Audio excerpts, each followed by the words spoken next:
होऊ दे. आज आम्ही हाऊसमधून वॉकआउट केलेला आहे, बहिष्कार टाकलेला आहे याचसाठी, कारण आपण पाहिलं असेल एक नवीन प्रथा मिंदे सरकारच्या वेळेपासून सुरू झालेली आहे. ज्या मंत्र्यांना, जे आता आधी घटनाबाह्य मुख्यमंत्री होते, आता फोडाफोड मंत्री आहेत, उपमुख्यमंत्री म्हणून एवढे अकार्यक्षम आहेत की बाहेर सगळे त्यांना रात्रीचे खेळ, बाकीचे सगळे खेळ जमतात, पण साधं हाऊसमध्ये बसून स्वतःच्या खात्याचा अभ्यास करून उत्तर देता येत नाही. त्यांच्या खात्यांचा नेहमी वाटप होतो. राज्यमंत्री असताना देखील इतर मंत्र्यांना त्यांचा खात्याचा वाटप केलं जातो आणि ठराविक अधिवेशन मंत्री हे निर्णय जातात. मुळात प्रश्न हाच आहे की एका बाजूला आपण पाहत असाल मुख्यमंत्री महोदय स्वतः हाऊसमध्ये बसून उत्तरं देतात, इतर मंत्री देखील हाऊसमध्ये बसून उत्तरं देतात, अनेक वेळा त्यांची कोंडी देखील होते. आम्ही प्रश्न तसे विचारत असतो, जनतेचे प्रश्न विचारत असतो, पण हे सगळं झालं तरी उत्तर द्यायला ते तिथे बसलेले असतात. पण एक मंत्री जे अकार्यक्षम आहेत, ज्यांना कार्यपद्धती सांभाळता येत नाही, कार्यभार सांभाळता येत नाही, ते मिंदे, एकनाथ मिंदे हे नेहमी उत्तर द्यायला घाबरतात आणि हाऊसमधून पळायचा प्रयत्न करतात आणि म्हणूनच सगळे खात्यांचा वाटप केला जातो. आज आम्ही आक्षेप घेतल्यानंतर पुन्हा एकदा जे अध्यक्ष आहेत राहुल नार्वेकरजी यांच्याकडून उत्तर तर 2019ला असं झालं, 2020ला असं झालं, हे खोटं आहे. कधीही 2020 मध्ये असं झालं नाही, 2019ला असं झालं नाही. कुठच्याही मंत्र्यांनी किंवा मुख्यमंत्र्यांनी असा पळवाट काढला नव्हता. आमचे जिथे जिथे राज्यमंत्री होते कधी कधी त्यांनी उत्तर दिली, कधी कधी आम्ही उत्तर दिली, पण जबाबदारी पूर्ण स्वीकारून प्रत्येक प्रश्नाचं उत्तर हे आम्ही दिलेलं आहे. त्यावेळी पूर्ण रेकॉर्ड काढा. आणि म्हणून आमची हरकत दोन्ही गोष्टीला आहे. पहिली हरकत ह्या गोष्टीला आहे की जे अकार्यक्षम उपमुख्यमंत्री आहेत, जे सगळे बाकीचे बाहेर खेळ खेळत असतात, पैशाचे खेळ खेळत असतात, त्यांनी स्वतःची खात्याची जबाबदारी घेऊन जी खाती त्यांनी घेतलेली आहेत, मागून घेतली आहेत, हट्ट करून घेतली आहेत, रडून घेतली आहेत, ही खाती त्यांनी त्याची जबाबदारी घेऊन त्याचं उत्तर द्यावं. हाऊसमध्ये आम्ही जे प्रश्न विचारतो ते काय आमचे पर्सनल प्रश्न नसतात, हे आम्ही जनतेचे प्रश्न विचारतो, महाराष्ट्राच्या जनतेचे प्रश्न विचारतो. आणि दुसरं म्हणजे जे अध्यक्षांनी खोटं बोललेले आहेत, चुकीचं बोललेले आहेत की 19 आणि 20 मध्ये पण असं होत होते, ते रेकॉर्डवरनं काढावं. उगाच त्या खुर्चीवर बसून त्यांनी घाणेरडं राजकारण करू नये.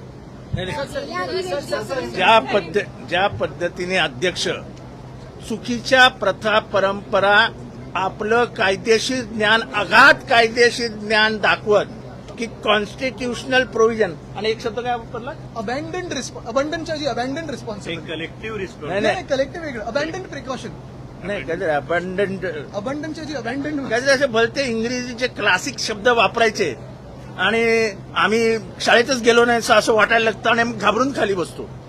तर अध्यक्ष महोदय, आम्ही खूप हुशार आहोत, आम्ही चांगल्या शाळेत गेलेलो आहोत. आम्ही, आमचा बाप भलेही कोल्हाब्यात नसेल, कुठेतरी गावी जन्माला आला असेल, पण आज तुम्ही वापरलेला इंग्लिश शब्दाचा अर्थ काय एवढं आम्ही तुम्हाला विचारायला उभं राहिलो. पण कळणार, शशी थरूर पण उत्तर. आता मी शशी थरूरला पाठवतो ईमेल, याचा अर्थ पाठवा म्हणून, कारण का जीपॅट वगैरे काय येत नाहीये, ते चॅट जीपीटी मध्ये होतो, अर्थच कळत नाही. अबंडंट कॉशन काहीतरी.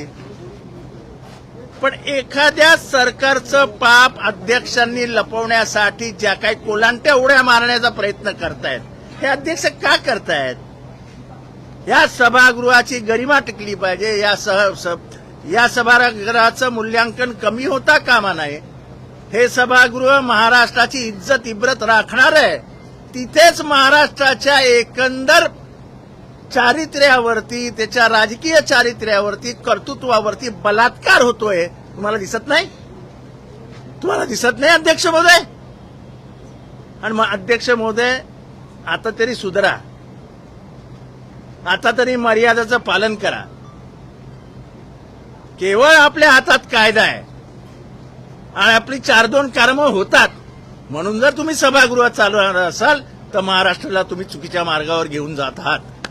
अर्थसंकल्पीय अधिवेशनातही हीच परिस्थिती अनेक वेळा सभागृहातून वॉकआउट याच कारणासाठी केलं होतं की विरोधकांना बोलू दिलं जात नाही आणि मंत्री उत्तर द्यायला उपस्थित. आमचे माईकच सुरू नसतात. अर्ध्या वेळी आपण पाहिलं असेल, आम्ही जेव्हा हरकत घेतो, पॉइंट ऑफ प्रोसिजर विचारतो, ते होत नाही. आमचं ऑफिस असून दिलेलं नाहीये. मुख्य गोष्ट हीच आहे की हुकुमशाही चाललेली आहे आणि नुसतं आम्हाला सगळंच माहिती आहे आणि आम्हीच सगळं चालू शकतो, ह्या थाटात सगळं चाललंय. पण हे सगळं होत असताना मी परत एकदा विचारतो, जर मुख्यमंत्री स्वतः उत्तर देऊ शकतात एवढा सगळा कारभार सांभाळून, म्हणजे कारभार काही चांगला नाही सांभाळतात पण तरी पण सांभाळत असतील जे काही, तर मग उपमुख्यमंत्री का घाबरतात तिथे बसायला?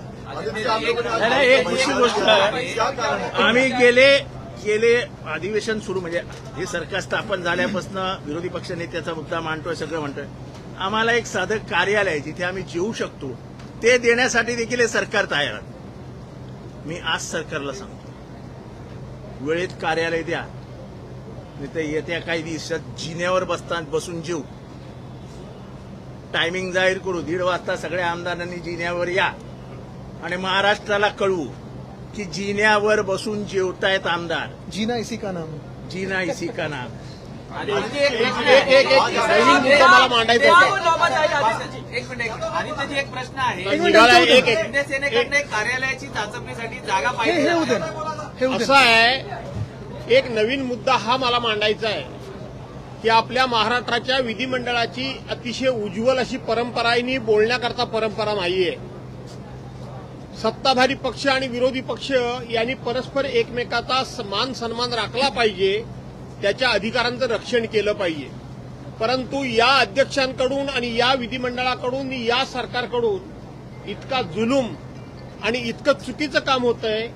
2022 साली उद्धव बाळासाहेब ठाकरे यांचा पक्ष हा फोडला गेला, चोरला गेला, आणि उद्धव बाळासाहेब ठाकरे यांच्याबरोबर राहिलेल्या आमदारांना विधिमंडळामध्ये जे हक्काचं कार्यालय मिळायला पाहिजे होतं ते 2022 पासून आजपर्यंत 2026 पर्यंत आम्हाला विधिमंडळ कार्यालय मिळालेलं नाही. आज विधानसभेतला सगळ्यात मोठा विरोधी पक्ष हा शिवसेना उद्धव बाळासाहेब ठाकरे हा पक्ष आहे. या पक्षाला आज तागायत कार्यालय मिळालेलं नाही. विरोधी पक्ष नेता आम्ही काही सांगायला गेलो तर तुम्ही रडगाणं गाता, तुम्ही कसल्या मागण्या मागता. लाजा वाटल्या पाहिजे सरकारला, लाजा. आपण हेही बघितलंय की शेतकरी कामगार पक्षाचे 2 आमदार, त्यांचं कार्यालय, जनता दलाचा आमदारच नव्हता त्यांचं कार्यालय, अन्य त्या ठिकाणी जनसुराज्य पक्ष त्याचं कार्यालय, आजही त्या कार्यालय विधान भवनामध्ये अस्तित्वात आहेत. आणि ज्या पक्षाचे सगळ्यात जास्त विरोधी पक्षाचे आमदार, त्या पक्षाच्या पदाधिकाऱ्यांनी, कार्यकर्त्यांनी, नेत्यांनी 1000 वेळा अध्यक्षांच्याकडे जाऊन विनंती करून पत्र देऊन सुद्धा आज तक कार्यालय मिळालं नाही. ह्या केवळ अत्याचार, अन्याय हा आमच्यावर होतो असं नाही, तर हा लोकशाहीवरचा घाला आहे, हा लोकशाहीवरचा दरोडा आहे. हे दरोडेखोर लोक आहेत. आणि म्हणून केवळ आमदार, खासदार पळवून दरोडा घालत नाही आहेत, तर आमच्या विरोधी पक्षाच्या हक्कांवर पण दरोडा घालण्याचं काम यांचं होतंय. किती सहन करायचं, कसं सहन करायचं, कसं विधिमंडळामध्ये बसून कामकाज करायचं, कसा जर नाहिरे वर्गाचा आवाज उठवायचा. लोकांना वाटतं की आम्ही नाहिरे वर्गाचा आवाज उठवण्यामध्ये आम्ही कमी पडतो म्हणून तुम्ही आम्हाला प्रश्न विचारता, पण साधं कार्यालय सुद्धा आम्हाला मिळत नाही, इथपर्यंत आहे. आणि सगळ्यात मोठी गंमत, जनसुराज्य पक्षाचे 2च आमदार आहेत, त्यांना कार्यालय दिलं अध्यक्षांनी, आणि त्या कार्यालयाचं उद्घाटन मी स्वतःहून माझ्या डोळ्यानं बघितलंय. राज्याचे मुख्यमंत्री आणि विधानसभेचे अध्यक्ष जाऊन उद्घाटन करतात. जो सगळ्यात मोठा पक्ष आहे त्याला तुम्ही कार्यालय देत नाही, तो त्याचा वैधानिक अधिकार आहे. आणि म्हणून अशा पद्धतीनं कामकाज चाललंय. उभं घालाय या सभागृहामध्ये बसणं आणि ह्यांची ही कार्यपद्धती चालणं, हे जे काय सांगतायत की असं पद्धतीनं मंत्री वाटप केलं जातं कामकाजाचं. आम्ही या सभागृहामध्ये 30-35 35 वर्ष बसलेलो आहोत. अध्यक्षांनी एक उदाहरण दाखवा चला की तो खरोखर मंत्री गैरहजर असेल एकाच दुसऱ्या दिवशी, तर तात्पुरता त्या कामकाजाचा कुठल्या तरी एखाद्या मंत्र्याला तात्पुरतं पत्र दिलं जातं आणि ते अध्यक्षांना अवगत केलं जातं. दर अधिवेशनला हे खातं तात्पुरतं ह्या मंत्र्याकडं, हे खातं तात्पुरतं त्या मंत्र्याकडं. कुठे नियमात दाखवावं, त्यांनी दाखवावं. आमच्याही त्यांनी या माहितीमध्ये भर टाकावी. उगाच 19ला हे घडलं, 20ला ते घडलं, जाणीवपूर्वक 19-20 आणि 21 याचा पाडा वाचून आपलं पाप लपवण्याचं काम सुरू आहे. आणि म्हणून या हत्याराच्या विरोधात आम्ही बाहेर आलेलो तुम्ही प्रश्न विचारता, अरे मी होतो तेव्हा मात्र तुमचं तिथे मानसिक संतुलन बिघडलं असं ते म्हणतात. मला वाटतं जेव्हा पळाले होते ना ते ठीक आहे, त्यांना टाचणी केली होती, जाऊ देत नाही. स्वतः उत्तर देत नाही. ऐका गिरीश समोर या, म्हणजे कॅमेरा वकील. पहिली गोष्ट म्हणजे एकनाथ शिंदे समोर बसल्यानंतरच मी सांगितलं की तुम्हाला उत्तर देता येत नाही, तुम्ही घाबरता उत्तर द्यायला. दुसरी गोष्ट म्हणजे त्यांनी जर उत्तर द्यायची हिंमत असेल त्यांच्यात तर चला पूर्ण एक दिवस ठेवा, सगळ्या त्यांच्या खात्यांची आम्ही प्रश्न विचारतो, त्यांना उत्तर देऊ द्या. पण एक अजून एक आहे फेकनाथ मिंदेना वाटतं त्यांना उत्तर द्यायचे, ते ज्या पक्षाचे गुलाम आहेत ना भाजप, त्यांनाच उत्तर देत असतात. महाराष्ट्राच्या जनतेला त्यांना उत्तर द्यायचे नसतं.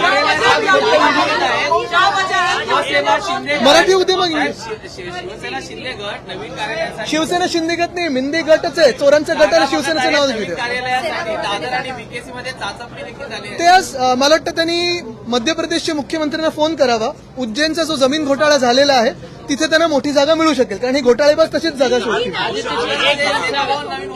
अशी माहिती मिळते की जो निधी त्यांना दिला तो वापरातच आला नाहीये. आपण काल बघितलं असाल, अनेक चॅनल्सनी हे दाखवलं आणि आज देखील सगळ्या सोशल मीडियावर आहे की जे हे पैशाला विकले गेलेले खासदार होते, विकाऊ खासदार होते, जे 6 जे उद्धव बाळासाहेब ठाकरे यांच्या चेहऱ्यावर निवडून आले, मग फेकनाथ मिंदेंनी पैसे टाकले, नाचायला लागले आणि तिथे उडी मारत गेले. हे असे जे 6 विकाऊ लोक होते, ह्या 6 विकाऊ लोकांनी स्वतःचा निधीचा जो काही खर्च करायचा असतो किंवा मागणी पण करायची असते, फंड रिझर्व्ह करायला लागतो, हा फंड रिझर्व्ह पण केला नव्हता. म्हणजे निधी मिळाले, कोणाला 14 कोटी पण खर्च झालाय 25 लाख, कोणाला मिळाले 18 कोटी पण झालाय 1.5 कोटी खर्च. हे सगळे खोटारडेपणा त्यांचा हा आपल्या मीडियाच्या माध्यमातून लोकांसमोर आलेला आहे. तो निधी जो मागत होते तो वैयक्तिक निधी मागत होते, पक्षासाठी किंवा जनतेसाठी मागत नव्हते.